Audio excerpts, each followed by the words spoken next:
আসসালামু আলাইকুম, সবাই কেমন আছেন? আলহামদুলিল্লাহ আমি ভালো আছি। আজকে দেখেন আমি পটল ভাজি করবো। এই যেভাবে লম্বা করে কাটছি, পটলগুলোর আগে উপরে সাইড চালাইছি, দেখেন খোসা নাই, সুন্দরভাবে ধুইছি, একদম পাতলা পাতলা হয়ে, এই যে পাতলা চিকন হয়ে আমি পটলগুলো কাটছি। এখন আমি কীভাবে ভাজি করবো আপনারা প্রথম থেকে শেষ পর্যন্ত দেখবেন। যে প্রথমে আমি তেল দিতে আছি,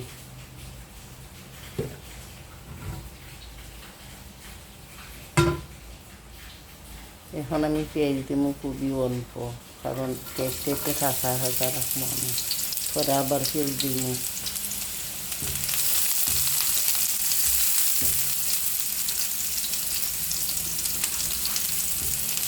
খুবই অল্প পেঁয়াজের মধ্যে পেঁয়াজটা হালকা একটু ভাজা হইলেই পটলগুলো দিয়ে দিব। পেঁয়াজটা আমি বেশি কালার হতাম না, আমি দুটো চেটে দিলাম রসুন, দিন একটু আদা।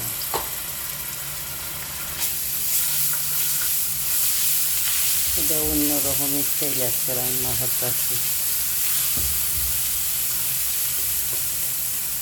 ডিমও একটু পানি, যেন পেঁয়াজটার কালার না হয়, একটু পানি দিতে আসি।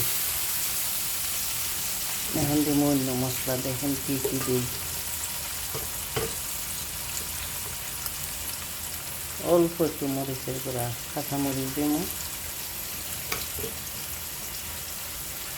ধনিয়া, মানে একদম অল্প অল্প সব কিছু, জিরা,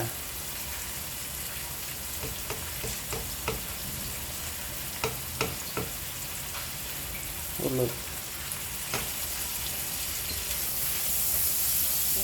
এইটুকু মশলা কষাই নেব, যেহেতু তো আদা রসুন আছে সাথে, না তো গন্ধ হবে।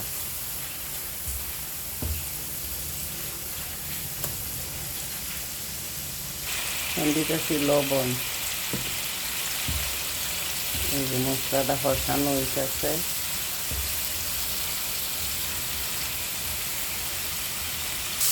এই যে দেখুন মশলা কষানো হয়ে গেছে, এখন পটলটা দিয়ে দিলাম।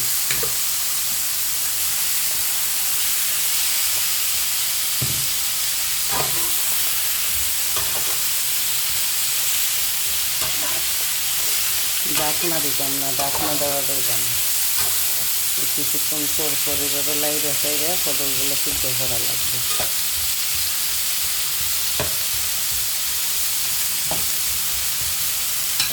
দিয়ে দিই কাঁচামরিচ, এই যে কাঁচামরিচ দিয়ে দিলাম।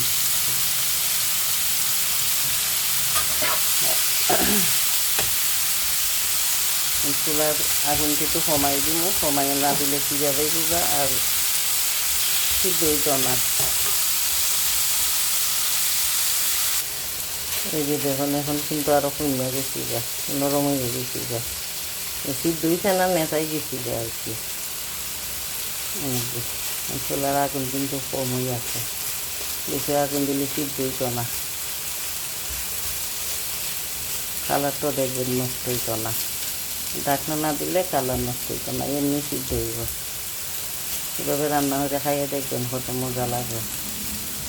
আরেকটা আছে আমার ওই ফ্রিজের মধ্যে, আস্তা পটল ভাজি করছিলাম, এটাও মজা লাগে, এইভাবেও মজা লাগে। এটার মধ্যে শুধু হলুদ মরিচ লবণ দিয়ে ভাজি করছিলাম, আর এটার মধ্যে দেখলেন সব জাতের মশলা দিচ্ছি একটু একটু। এই যে দেখেন এখনও সিদ্ধ হইছে না, এখন কিন্তু আরও কমে গেছে, আস্তে আস্তে আরও কমব, যত সিদ্ধ হইব তত আর একটু কমব। খুব সুন্দর একটা গ্রান হচ্ছে। মোবাইলের ভিতরে তো গ্রানটা দিতে পারি না, নাও তো আপনারা বুঝছেন। এইভাবে সেপ্তা হয়ে দিয়ে রাখতে হয়। সেপ্তা একটা কড়াইয়ের মধ্যে বাজলে মনে করেন যে খেটখেটে হইতো না, জোর জোর হয়ে থাকবো।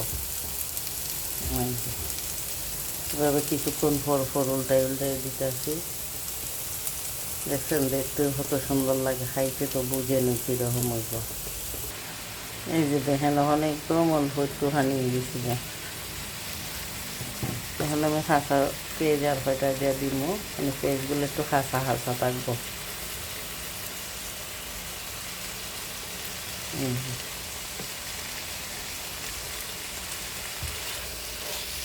মানে বেশি খাঁচাও থাকতো না, বেশি উল্টোও না, এরকম থাকবো আর কি।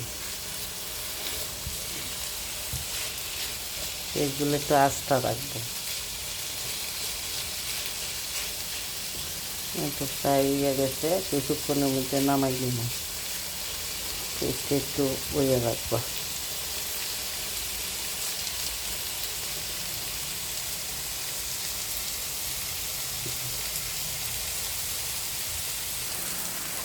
এই যে দেখুন আমার পটল ভাজা হয়ে গেছে।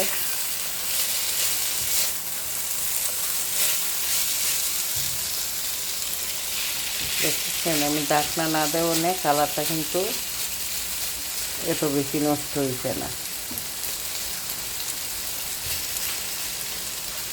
পেঁয়াজগুলো কিন্তু গলছে না, ওই দেখুন পেঁয়াজ দেখছেন কীরকমই তো আদা হাসা পেঁয়াজ থাকলে কামড়ো করলে ভালো লাগে। পটল কিন্তু সিদ্ধ হয়ে গেছে যে।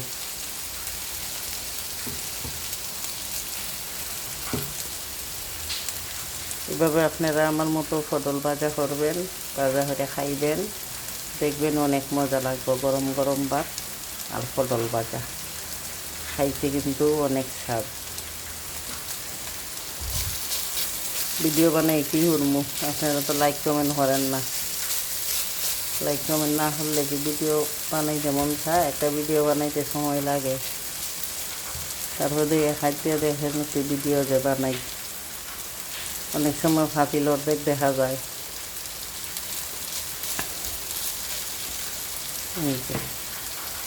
একটু ভিডিওটা এই পর্যন্তই। যদি আমার পটল ভাজা আপনার ভালো লাগে, পছন্দ লাগে, লাইক কমেন্ট করবেন। ভালো থাকেন, সুস্থ থাকেন। আল্লাহ হাফেজ।